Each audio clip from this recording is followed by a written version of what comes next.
extasiado, pensando no que nós acabamos de cantar. E um dos nossos desafios enquanto cristãos, quando a gente vem para o culto público, é a gente entender que a gente vem para o culto trazendo todas as nossas circunstâncias juntas. Aqui é um local onde, diferente de como nós ouvimos muitas vezes, a gente deixa os nossos problemas lá fora, a gente deixa as circunstâncias lá fora. Aqui é o contrário. No culto a gente traz todas elas. E sobre elas a gente canta que não há nada que Jesus não solucione. E a gente pode repousar numa soberania doce, numa soberania perfeita, que é Jesus, sobre as nossas vidas. Amados, eu não sei o que isso traz no teu coração. Isso é, muitas vezes, a verdade que nós precisamos ouvir para continuar caminhando. Amém? No mundo com tantos desafios, nós escutarmos que o nosso bom Senhor, aquele que venceu por nós, é soberano sobre todas as coisas, sobre toda e qualquer circunstância da sua vida. Pensa agora, qualquer circunstância, seja no trabalho, seja em casa, seja saúde, seja financeira, seja emocional, quaisquer circunstâncias, Cristo é Senhor sobre ela. Amém? Eu queria te convidar que você respirasse diante dessa soberania. Amém?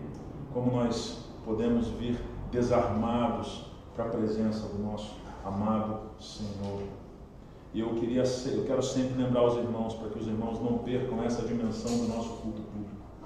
A dimensão de culto é que nós nos reunimos diante do Rei dos Reis, do Senhor dos Senhores. O culto é uma antecipação pequenininha, que muitas vezes traz um alento ao nosso coração que hoje a gente não tem nada que se compare. Agora imagina como será as bodas do Cordeiro.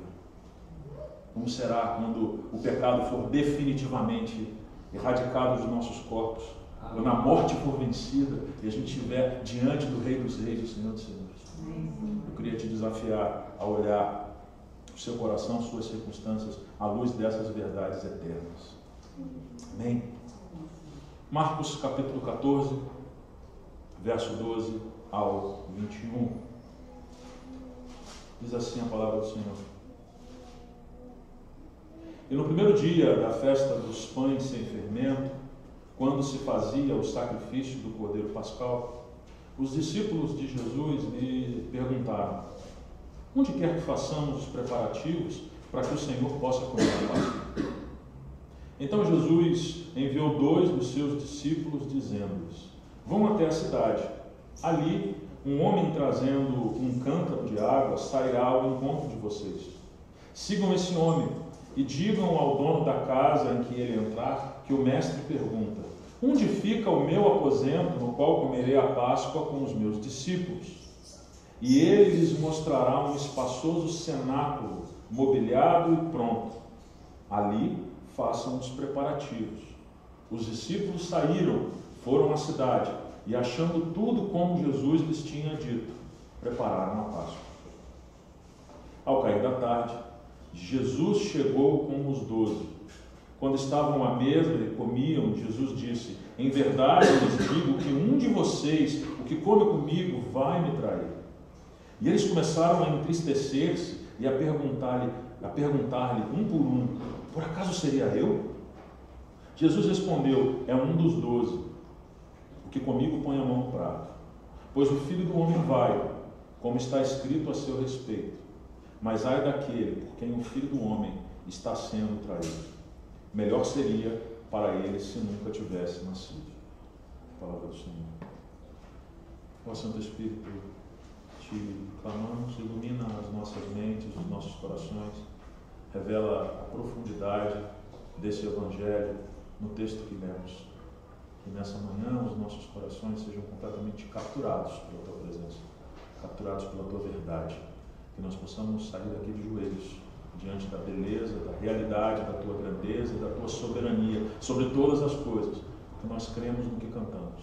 Já não há mais nada que não pertença a Ti. Tu és o Senhor de tudo, inclusive de nossas circunstâncias, sobre os nossos erros, que ainda que sejamos responsáveis por eles, a tua graça superabunda e nos guia em verdade nessa peregrinação. Te agradecemos em nome de Jesus. Amém. Bom, gente, aqui a gente está na tarde, na noite da quinta-feira, que é o primeiro dia da festa dos pães sem fermento. Os irmãos vão lembrar na semana passada que a gente falou sobre a entrada de Jesus em Betânia e o sacrifício daquela mulher que derramou quebrou o vaso de alabastro e derramou aquele perfume caríssimo sobre Jesus, ungindo o corpo dele para a sua morte. E aqui a história continua. Essa quinta-feira era a noite do jantar cerimonial, do jantar pascal, do jantar que dentro dessa festa tinha a responsabilidade de reunir a família ao redor da mesa para rememorar a narrativa do Êxodo. Esse é o contexto dessa nossa história de hoje. Mas eu queria lembrar também aos irmãos que o verso 11 que nós terminamos na semana passada, na realidade o verso 10, ele continua valendo. Ou seja, esse é o contexto dessa tarde e noite de quinta-feira, o jantar pascal, mas em meio a tudo isso, o verso 10 diz assim: e Judas Iscariotes, um dos 12, foi falar com os principais sacerdotes para lhes entregar Jesus. Judas continuava relutante em abrir mão daquela ganância e ele continuava com a ideia de entregar Jesus. Vamos então ao nosso texto. No verso 12, mostra que os discípulos estão conectados àquela festa. Vocês lembram na semana passada que a gente comentou que a cidade ela tinha uma série de peregrinos, então multiplicava em 3, 4, 5 vezes a quantidade de pessoas que estavam ali na cidade. E a Páscoa deveria ser celebrada dentro do limite da cidade. Então era quase uma Alcântara. Ok? Lourinha concordou. Quase uma Alcântara. Então assim, havia uma correria muito grande e os discípulos, como uma unidade familiar, foram ao mestre, foram a Jesus lhe perguntar onde Jesus queria que eles celebrassem a Páscoa, como uma família. Nos versos 13 a 16, Jesus vai instruir os 2 discípulos sobre os detalhes de como isso iria acontecer. E aqui a gente começa a ver a Jesus novamente de maneira soberana, de maneira sobrenatural, antevendo, assim como na entrada dele triunfal em Jerusalém, no capítulo 11, ele instrui os discípulos. E nessas instruções tem algumas coisas que eu queria destacar com os irmãos. Primeiro, no verso 13, vão até a cidade, a parte B, vão até a cidade. Um homem trazendo um cântaro de água sairá ao encontro de vocês. Não era uma cena muito comum, afinal de contas, homens não carregavam cântaro de água. Normalmente as mulheres faziam isso naquela sociedade. Isso significava que esse homem muito provavelmente era o servo de alguém com muitas posses. Era o servo de alguém que tinha, por exemplo, no verso 15, e ele lhes mostrará um espaçoso cenáculo mobiliado e pronto. Esse cenáculo é como se fosse um salão no segundo andar da casa, que cabia alguma coisa em torno de 25, 30 convidados. Então era um homem de posses, era um homem que muito provavelmente estava na parte alta da cidade, próximo ao templo, e ele estava ali, iria servir ao Senhor. Percebe que o verso 16 ratifica o que nós falamos. Os discípulos saíram, foram à cidade e achando tudo como Jesus lhes tinha dito. Esse texto lembra a gente que Jesus ele é soberano. Que Jesus é de fato o Senhor de todas as coisas. De que de fato já não há mais nada que não pertença a Ele. Então, eu queria que você descansasse teu coração, que tudo pertence a Ele. Amém. Amém? Agora tem um ponto interessante no verso 18, aí avançando agora o segundo bloco. Ao cair da tarde, Jesus chegou com os 12 naquela casa, foram ao cenáculo, a esse salão na parte de cima da casa, que já estava todo mobiliado, tudo preparado. E no verso 18 diz que eles estavam à mesa e comiam. E aí eu queria ler com os irmãos, eu até trouxe aqui o livro, em lugar de transcrever, ler com os irmãos o que é que acontecia nessa cerimônia. Como era o jantar pascal? Para que os irmãos entendam que a nossa ceia, ela tem um contexto de peregrinação, de êxodo. Ela tem um contexto de destino. Percebe, irmãos? Que a nossa ceia, quando nós ceiamos, hoje uma vez por mês, quando nós ceiamos, nós não simplesmente olhamos para trás por aquilo que foi feito. Mas Jesus traz um novo significado, nos lembrando que nós estamos num êxodo, numa peregrinação que vai ter um fim, e um fim eterno. Essa peregrinação vai nos levar para a eternidade.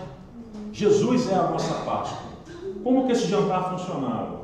Perceba, diz aqui assim: a liturgia da Páscoa, de acordo com o tratado da Mishnah, consistia na recitação dos salmos do Halel, ou seja, são salmos entre o Salmo 113 e o Salmo 118. Esses salmos são conhecidos como salmos de louvor, salmos de adoração, salmos de Halel. E são tratados muitas vezes como se fossem um corpo só, um texto integrado. E eles eram usados nessas festas, especialmente na noite de Páscoa. Ok? A refeição em si era dividida em 4 partes, cada uma concluindo com o beber de um cálice de vinho. Então eu queria que vocês imaginassem, na parte de cima, todos sentados à mesa. A bênção para a reunião era pronunciada primeiro pelo chefe da família. Então o pai, ou o chefe da família, nesse caso Jesus, ele pronunciava a bênção. E depois, em resposta à pergunta de uma criança, normalmente o mais novo, fazia uma pergunta para o pai, dizendo assim: por que esta noite é diferente das outras noites? Ou seja, havia naquela celebração, naquele jantar, um aspecto didático, um aspecto de ensino. Ou seja, a criança disparava, era uma pergunta combinada. A criança era treinada para fazer essa pergunta. Por que essa noite é diferente de outras noites? E o pai, então, recontava a libertação do povo do Egito de acordo com Deuteronômio 26. Então, o pai ele instruía enquanto havia ali a celebração daquela refeição. Num terceiro momento, o pai pronunciava uma bênção sobre os vários alimentos que simbolizavam o cativeiro amargo no Egito e também as dificuldades e as bênçãos do êxodo. O que era usado nessa refeição? Os pães sem fermento, ervas amargas, verduras, frutas cozidas e o cordeiro assado. Ou seja, cada alimento estava na mesa como um elemento didático daquela história que estava sendo contada. Esse era o sentido daquele jantar. Aí, nesse momento, a família e os convidados eram a seguir convidados a participar da refeição. Aí sim a refeição acontecia. Okay? Dentro desse contexto de lembrar o que havia sido feito pelo povo. Próximo à meia-noite, a festa se encerrava com o cântico dos Salmos 116 a 118. Então, os Salmos 113 e 118 eram distribuídos ao longo desse jantar, ok? E a ingestão do 4º cálice de vinho. Percebe que, mesmo que Marcos ele não tenha descrito com detalhes, porque a audiência primária de Marcos conhecia esse jantar, conhecia essa celebração, então por isso ele não se atentou a descrever com detalhes. Mas, dentro desse contexto, quando estavam à mesa, o que Jesus fala no verso 18? Em verdade lhes digo que um de vocês que come comigo vai me trair. E isso cai como uma bomba no coração dos discípulos.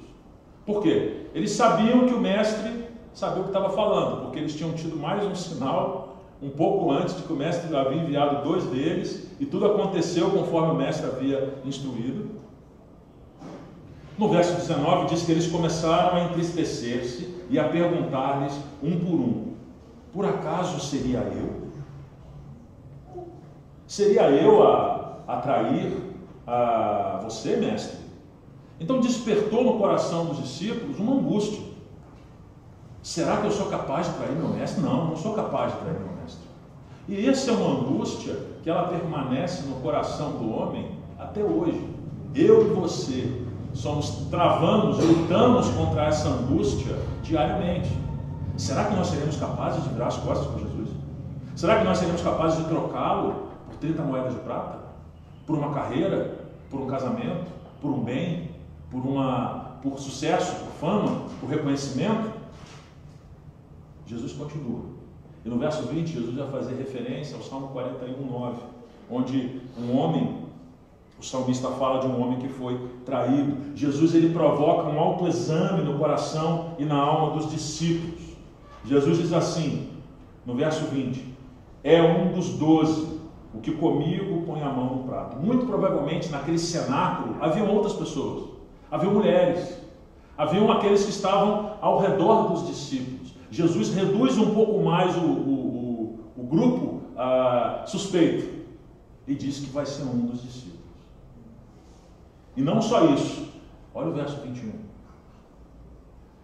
Pois o Filho do Homem vai, como está escrito a seu respeito. Pois o Filho do Homem vai, como está escrito a seu respeito. Jesus aqui, ele une, ele identifica dois conceitos que haviam na mente dos judeus. Ninguém disse que o Filho do Homem deveria sofrer. As profecias de Isaías 53, Isaías 54 falam do servo sofredor. Falam do servo sofredor, da sua paixão e da sua morte vicária. Jesus, ele une os dois conceitos. E ele fala que o Filho do Homem é o servo sofredor, que vai, sim, enfrentar, como está escrito em Isaías 53, Isaías 54, enfrentar a sua paixão, vai morrer. A sua morte será uma morte vicária. Mas não só isso. No verso 21, ele apresenta uma das coisas que talvez seja as mais difíceis para mim ou para você entender.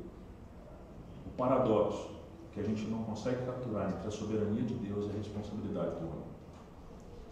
Percebe que Judas, mas ai daquele quem o Filho do Homem está sendo, por quem o Filho do Homem está sendo traído. Ora, Deus, ele é soberano sobre todas as coisas. Mas Judas, ele é responsável pela decisão dele. Eu e você somos responsáveis pelas nossas decisões.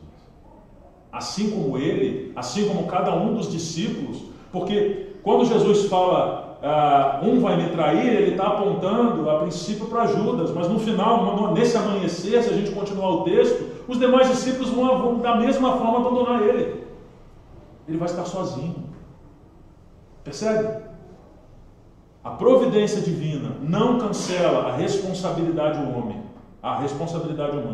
nem alivia a responsabilidade pelas nossas escolhas morais.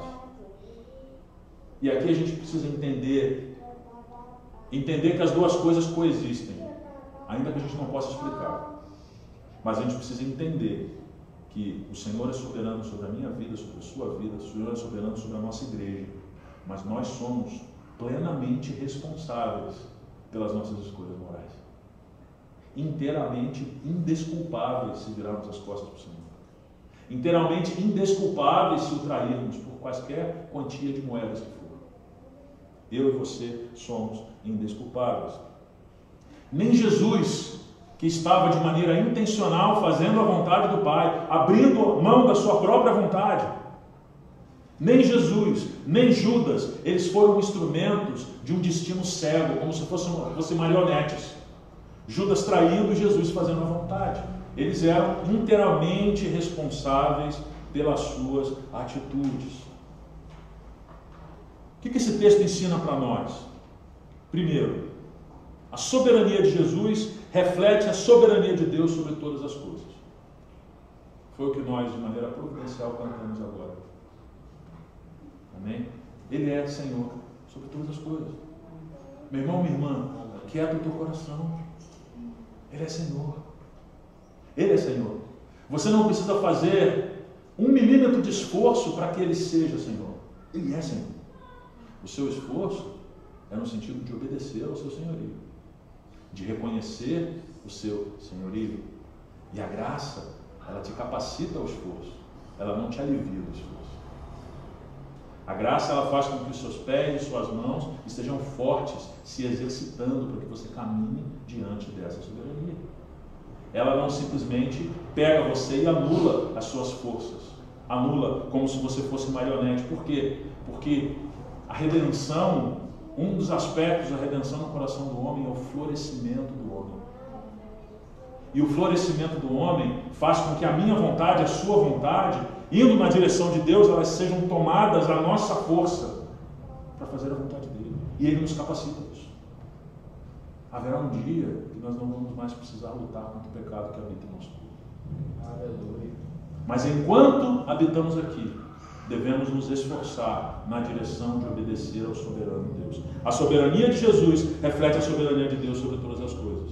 Primeiro. Segundo, Jesus é a nossa Páscoa. Nos versos 22 a 26, é um texto do domingo que vem, Jesus celebra a ceia, muito provavelmente finalizando o jantar pascal. E Jesus, ele dá um novo sentido, ele amplia o sentido, ele traz uma nova revelação sobre aquele jantar pascal. Jesus é a nossa Páscoa e nós estamos num êxodo. Desse êxodo nós não vamos levar um centavo da nossa conta bancária. Desse êxodo nós não vamos levar nenhum título, nenhum diploma daqueles que nós colocamos na nossa parede. Nós não vamos levar sequer a roupa do nosso corpo, aquela roupa de marca que nós tanto gostamos. Então, se eu e você estamos num êxodo e temos um destino a chegar, que nós não sabemos exatamente quando vai chegar, nós sabemos que nós temos alguém conosco nessa caminhada. Então nós temos que escolher de maneira madura e responsável quais as bagagens que vamos levar nesse êxodo. Para não carregarmos bagagens que sejam pesadas demais. Bagagens que no fundo, não vão para a eternidade. Bagagens que no fundo, à luz da eternidade não existem. Que triste seria se eu e você lutássemos toda a nossa vida para conseguir bagagens e coisas na nossa mochila que não tem peso eterno nenhum. Imagina chegar diante do Rei dos Reis, do Senhor dos Senhores, com a sua bolsa, a sua bagagem vazia. Eu e você estamos num êxodo. Ele é a nossa libertação definitiva. Jesus é a nossa libertação definitiva, gente. Ele é a nossa Páscoa. Ele é o nosso... estamos num êxodo, vivendo na presença dele. Terceiro e último ensino. A traição de Judas mostra ao mesmo tempo a soberania divina, e a responsabilidade humana.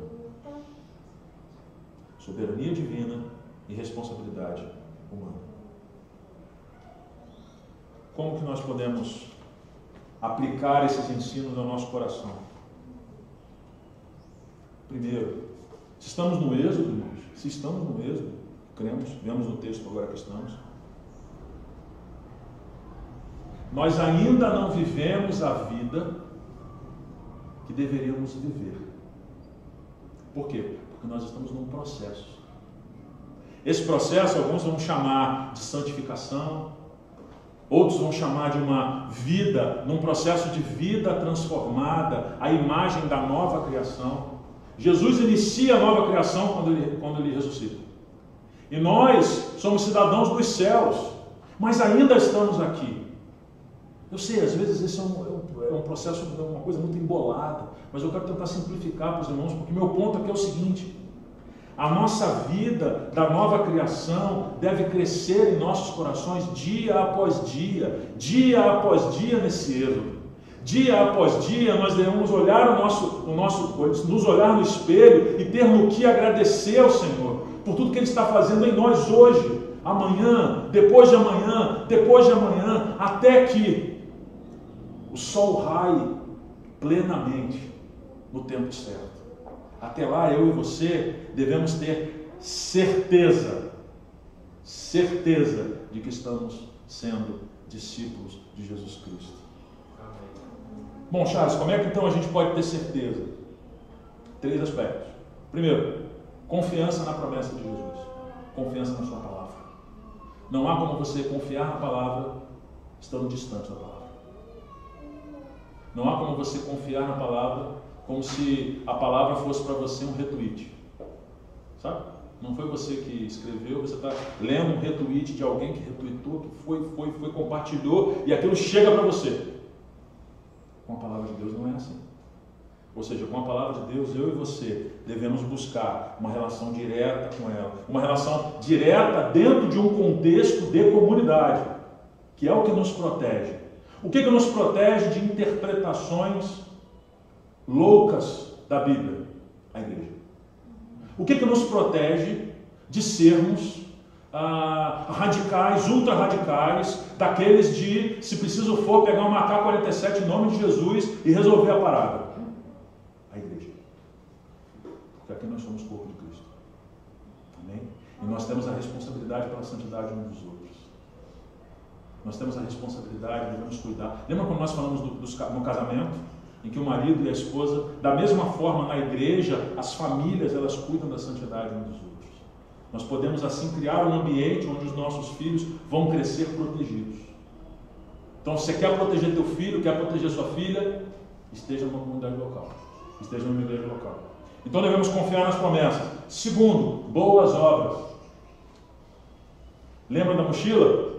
Boas obras não nos salvam, mas muitas vezes boas obras nos enchem o coração de alegria, porque nós estamos, como sendo salvos, nós manifestamos essa salvação através das nossas obras.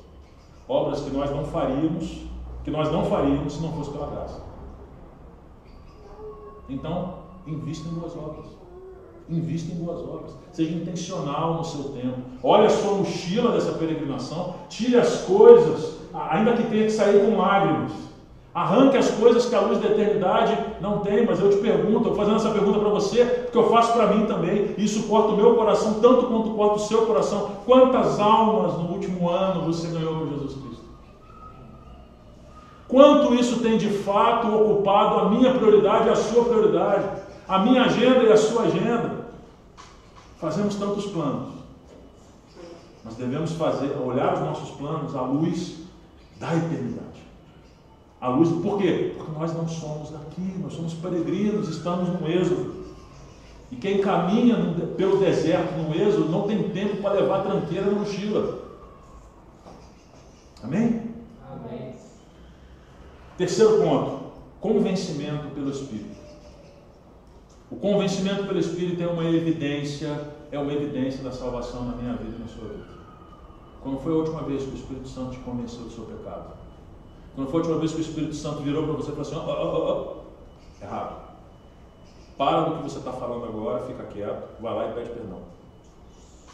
Para de fazer o que você estava fazendo, desfaz, porque o arrependimento ele não ocorre simplesmente numa camada etérea, espiritual. O arrependimento ele vem do Espírito, é aplicado à nossa alma e ele sai através de atitude, ele sai através de palavras. Não há arrependimento sem ação. Porque o arrependimento tem um propósito: a glória de Deus. E a glória de Deus só pode ser percebida através das nossas ações, das nossas palavras. Que a glória de Deus ela seja percebida através do arrependimento contínuo do seu coração, meu irmão. Do seu coração, meu irmão. Que o Espírito Santo nos leve nesse caminho e que nós sejamos plenamente convencidos pelo Espírito Santo dia após dia, dia após dia, dia após dia, até que o nosso êxodo chegue ao fim. Amém? Último ponto para aplicação. Devemos praticar o autoexame. Sabe aquele constrangimento que os discípulos tiveram quando Jesus, no meio daquela celebração toda, falou: olha, um de vocês vai me trair? Pois é. Nós devemos lutar contra uma esperança falsa ou ilusória que está plantada simplesmente naquilo que nós acreditamos. Ou seja, muitos se aproximam das doutrinas da graça, acreditando que uma vez salvo, salvo para sempre. Ele sabe citar todos os versículos. Ela consegue dar aula disso. Mas, o seu coração é um coração impenitente. O seu coração é um coração que não é ensinável. O seu coração é um coração que talvez não por 30 moedas de prata, talvez por muito menos, esteja traindo Jesus no seu dia a dia. Ou seja, a nossa salvação, de novo, irmão, por isso a importância do nosso Senhor ter encarnado. A minha salvação, a sua salvação, ela é encarnada. Somos nossas vidas, refletindo na forma como você trata seus filhos, na forma como você trata sua esposa, na forma como nós vivemos comunidade, como nós vivemos igreja. Uma salvação que não é encarnada é uma salvação que não é a salvação do Deus da Bíblia. Porque para o Deus da Bíblia, a encarnação é fundamental. Porque o nosso Salvador encarnou. E encarnado, hoje intercede por nós. Amém? Que nós sejamos libertos dessa tentação de simplesmente deixar com que a nossa salvação, ou a nossa religião, ou a nosso relacionamento com Deus, que muitas vezes pode ter um selo de reformado, sem encarnar a piedade, sem encarnar um abraço, sem encarnar um prato de comida, sem encarnar um pedido de perdão dentro de casa. Amados irmãos, se nós formos perdoados por esse Senhor Jesus, nós não temos o direito de negar um perdão. Nós não temos o direito de deixar de pedir perdão. Porque se Ele de fato nos uniu, nós não podemos permitir que nada nos separe. Amém? Esse é o nosso Senhor. Que o nosso Evangelho seja um Evangelho encarnado. Um Evangelho que no meio do nosso êxodo, que a gente possa caminhar com esperança e com convicção. Porque as lutas não são fáceis, mas elas nunca vão nos derrotar. E isso não é triunfalismo, isso é tão somente confiança na promessa dele. Ainda que a gente olhe as circunstâncias e, cara, eu não estou vendo nada, mas foi ele que falou, eu conheço ele. O que ele fala acontece. Ele mandou 2 lá, aconteceu exatamente. Ele mandou o outro lá na entrada no capítulo 11 de Marcos, como a gente viu, e aconteceu. Isso são, claro, são coisas pequenas, mas são coisas que apontam para uma soberania que é muito maior do que a gente imagina. E uma soberania que está sobre nós. Amém? Amém. Vamos orar?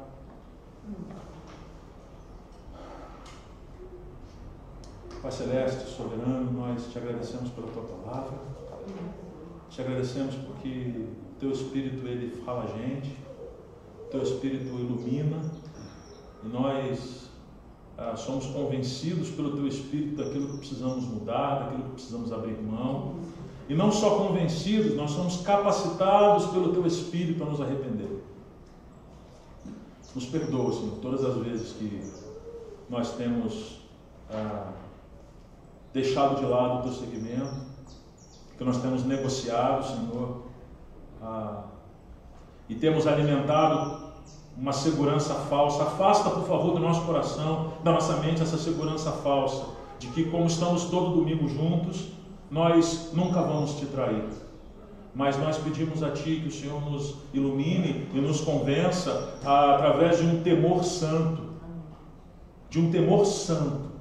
para que todos os dias nós possamos em temor e tremor, diante de Ti, declarar que o Senhor é Senhor sobre nós, declarar a Tua soberania, olhar, nos ajuda, ó Espírito Santo, a olharmos a nossa mochila que estamos carregando nessa peregrinação e arrancar da mochila aquilo que não faz sentido. Nos capacita a abrir mão do que precisamos abrir mão.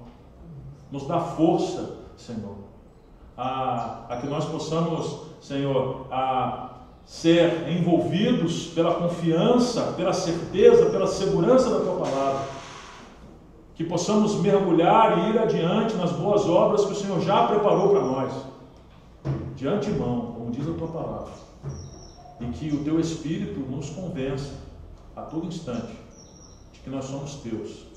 Estamos em uma peregrinação, estamos no êxodo, e não temos tempo a perder, e não temos distrações a alimentar. Te agradecemos pela oportunidade de estar aqui como família, te agradecemos pela oportunidade de estar aqui como corpo do Senhor. Esteja com o Teu Espírito, ó Pai, nos convencendo, nos iluminando e zelando pela nossa santidade, nos convencendo de que somos responsáveis, mas não estamos largados, soltos, dependendo da nossa responsabilidade tão somente. A Tua boa mão, ela opera em nós, nos convencendo, nos iluminando, para que nós possamos exercer a nossa responsabilidade corandel diante do Senhor. Integralmente diante do Senhor. Em nome de Jesus nós agradecemos. Amém.